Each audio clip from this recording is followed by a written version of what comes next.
Welcome back to another Year 11 Poulter's Pod biology lesson. We're going to continue with our genetics, variation and evolution topic, and we're going to look at two lessons today. The first lesson is going to be on lesson 10, Extinction and Classification, and in the second video we're going to look at selective breeding. So this first lesson here, to make it a bit easier to follow for you guys, I've split it up into three sort of sections, and the instructions on Show My Homework are there to help you follow and know what to do. The first section is all about extinction and what extinction means is. So the first task is to define it. Well, for me, a good definition for extinction is the complete loss of all members of a species. So examples of extinct organisms are the dodo, woolly mammoths, any of our non-avian dinosaurs like T-Rex. You will not find any living members of them around today.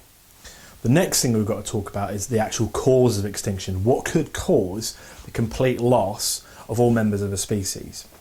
Now, we know that human impacts, when we look to the ecology topic, we know human impacts are having a big influence on extinction rates. But also, extinction is a natural process. It's been happening since life first evolved on this planet around about 3.5 billion years ago.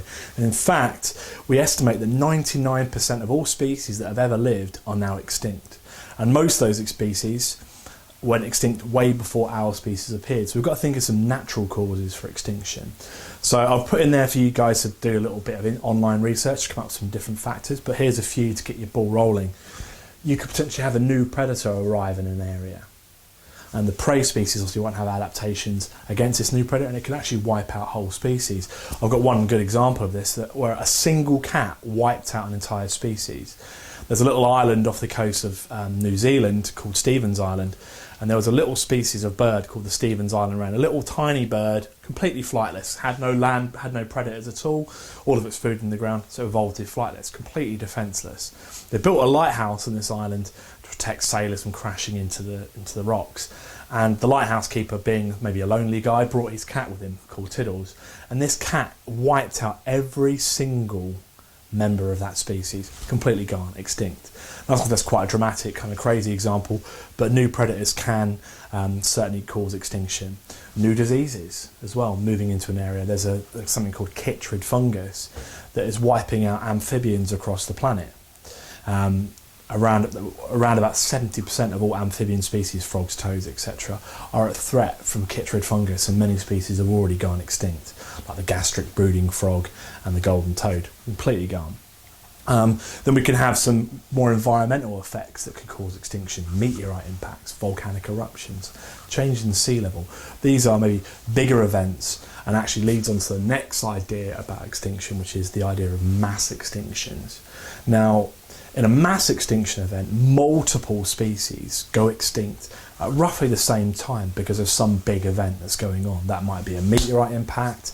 Big changes in global sea levels can wipe out multiple species at the same time. So I put in here a little case study for you guys to work on, and that is what caused the extinction of the non-avian dinosaurs 66 million years ago. Hopefully you already got a bit of an idea that we had a massive meteorite impact. Imagine an object the size of Mount Everest, travelling faster than a speeding bullet, slamming into the Gulf of Mexico. It hit with a force of 1 billion atomic bombs. Okay?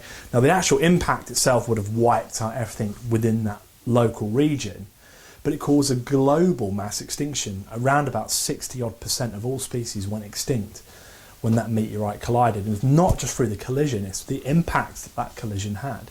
It sent out loads of gas and dust into the atmosphere, which blocked out the sun. And if you've got no sunlight, what key process that plants do can't happen anymore? Photosynthesis. If you've got no photosynthesis going on, our plants die. If our plants die, then our herbivores die. And as a result, our carnivores die because they've got nothing to eat. So we get this whole kind of food chain collapse. And that's what happened 66 million years ago. And only a handful of species managed to survive. They've now given rise to all the species that we have alive today. We're also in a current mass extinction crisis now. not because of a meteorite impact or because of new predators. It's what we're doing, human impact. So it's a big, big problem. So that's the end of the first section, and hopefully that information there is going to help you complete the tasks there. We're going to move on to our second section now, away from extinction, and talk about what classification is. Okay, so in section 2, we've got to talk about classification. Now, classification is the process by which biologists are kind of grouping organisms based on their evolutionary history, so their common ancestors, and basically we've got groups within groups with no overlap. So it's a hierarchical system, a bit like the army. You know, we've got the lowest rank, you know, private, corporal, sergeant, etc. going up. There's groups within groups, but there's no individual overlap between them. So you can't have like a corporal, sergeant, they're separate. Now, originally this was just done purely based on what the organisms look like. So on the PowerPoint I put on there the idea that birds, bats and insects all have wings. So you could pick wings as a characteristic to group them. Say these are all one group of organisms. But what's quite interesting is that those structures, those wings, are completely different and they've evolved independently. Birds and bats are somewhat related. They're both vertebrates, animals with a backbone, but they've developed flight independently of each other. So using wings is a very good characteristic, and of course insects are very distantly related to those other groups.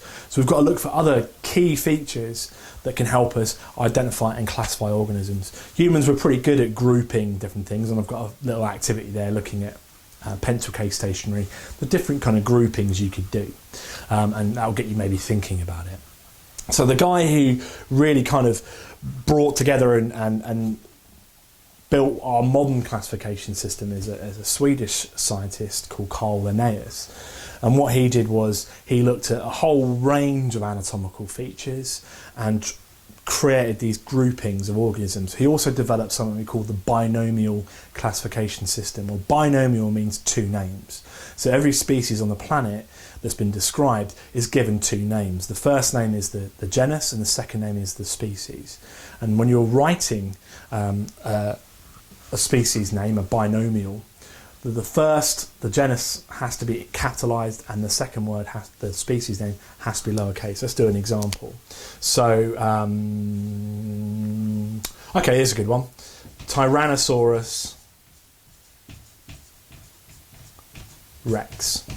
So what we're looking at here is, this is the scientific name for this species, the Latin binomial. We also happen to call it by this as well. So this is its genus, Tyrannosaurus. There are potentially other species within this genus, and then specifically the species rex. And you can see I've done a capital for the genus and a lowercase for the species. So bear that one in mind. So there are, like I said, groups within groups and no overlap. There's actually quite a lot of different groups that come to classification, and I'm going to help you out try and learn these in the correct order, which is a bit tricky.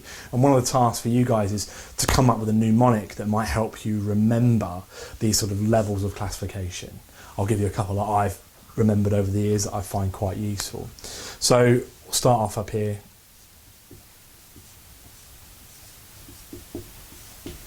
And I actually remember it in my head from the mnemonic. So the mnemonic I learned and I came up with, a friend and I came up with it when we did our A-levels, was that Karen preys cunningly on fat green spiders. And that's not what those letters stand for, it just helps remember it. So the first level is what we call kingdom. Then we've got phylum, class, order, family, genus, and species. And obviously these are the ones we looked at in the binomial idea, but every organism will have these different groupings in it. So for example, if you looked at us as an example, we've got our largest group is the kingdom we're in. Well, we're in the animal kingdom, the Animalia. Okay, so that's our bigger group. Then our phylum would be another group in there. There'll be multiple phyla in the kingdom Animalia. Ours is the vertebrates. Okay, so this is our group here. Let's say this is the vertebrate group. So all animals with a backbone will be in this group. And then basically we'd go down into smaller and smaller groupings. We'd have our class, our order, our family, our genus, and finally our species. So little groups within groups there. Don't panic too much about this. It might seem overly complicated. Generally speaking, in the exam, all you would have to do is remember the order, come up with a mnemonic. Like Karen preys cunningly on fat green spiders. Poor old Karen, she was an old friend of ours. when we were doing our A-levels, but yeah, you come up with your own. That might help you remember it. So one other little thing, or two other little things to talk about while we're still on this classification bit, is in kingdom, we have this 5 kingdom system. So basically we're saying there are 5 main kingdoms in life. Now we've got the bacteria kingdom, we've got our animals, our plants, our fungi, and another little group called the protists. And you should have hopefully remembered protists from Year 9 infection and response when you looked at malaria. The malarial parasite is a type of protist that is carried by an insect, which is an animal. So they're the 5 different kingdoms.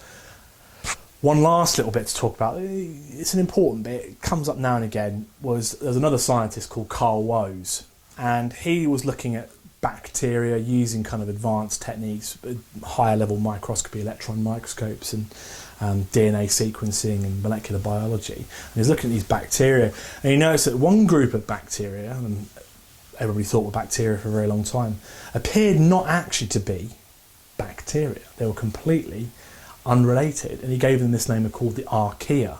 And the archaea are, effectively for your guys' purposes, extremophile bacteria. So they live in extreme environments, like hot springs at the depths of the ocean, super salty environments, and they're very different. And what he did was he created another level above this called a domain, and he came up with this 3-domain system: the bacteria, the archaea, and then the eukaryotes. Now we're eukaryotes, animals, plants, fungi and protists are eukaryotes, so we fit within that domain of life. So you could in theory add that one on there, but generally speaking, when you're asked about this stuff, it's going to be this list here.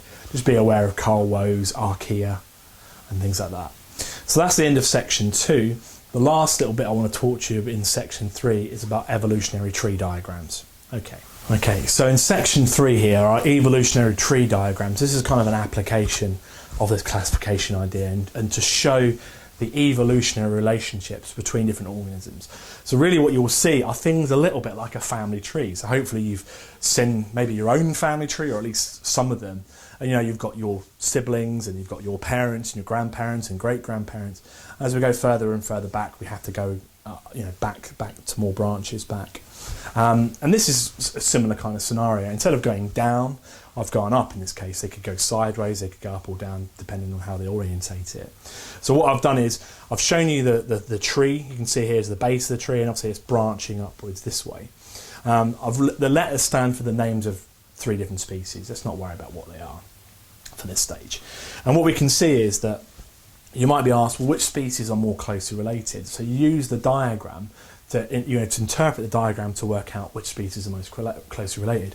And what you look for is where the 2 species, you sort of follow back along the tree, where they join is their common ancestor. So in the case of species A and B, if I go back, they join here. So this would be the common ancestor species for both A and B. So we had one species, over time it split into 2 to form species A and B. So A and B are more closely related than they are to C, because these guys share a common ancestor way back here. And you might often see time on the scale bar, particularly if we're looking at fossils and things like that.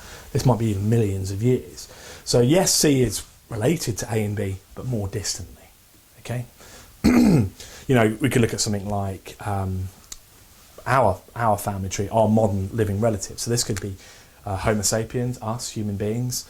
This could be chimpanzees. And over here could be gorillas. So we all are in the same family, we're all hominids, but we are more closely related to chimpanzees. We share a more recent common ancestor than we do with gorillas. One application of the idea, and there's an exam question for you to work on. So remember, always trace back, where's your common ancestor? And that will help you to interpret the majority of the stuff when it comes to evolutionary tree diagrams. So this is Dr. P signing off for our first video. Cheers.